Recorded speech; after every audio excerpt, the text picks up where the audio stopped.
മൂന്നാറിൽ പടയപ്പയുടെ ആക്രമണത്തിൽ ഒരു പശു ചത്തുപോയതായി നാട്ടുകാർ പറയുന്നു. മൂന്നാർ ദേവികുളം ODK ഡിവിഷനിലാണ് ഈ സംഭവം നടന്നത്. ദേവികുളം സ്വദേശിയുടെ പശുവാണ് പടയപ്പയുടെ കുത്തേറ്റ് ചത്തത്.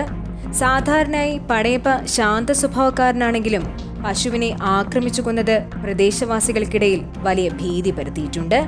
ഇതാദ്യമായിട്ടാണ് പടയപ്പ ഒരു പശുവിനെ ആക്രമിച്ചു കൊലപ്പെടുത്തുന്നത്.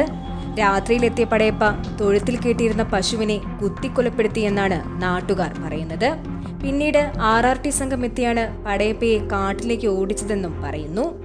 മൂന്നാറിലെ ജനവാസ മേഖലകളിൽ പടയപ്പയുടെ സാന്നിധ്യവും ആക്രമണങ്ങളും അടുത്ത കാലത്തായി വർദ്ധിച്ചു വരുന്നതായി പല മാധ്യമങ്ങളും റിപ്പോർട്ട് ചെയ്തിട്ടുണ്ട്.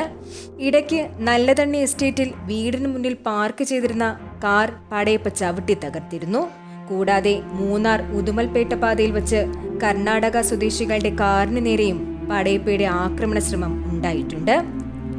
പടയപ്പയുടെ നിരന്തരമായ ജനവാസ മേഖലയിറക്കവും ആക്രമണ സ്വഭാവവും മൂലം തോട്ടം തൊഴിലാളികളും തദ്ദേശവാസികളും വനംവകുപ്പിന്റെ അടിയന്തര ഇടപെടൽ ആവശ്യപ്പെടുന്നുണ്ട്.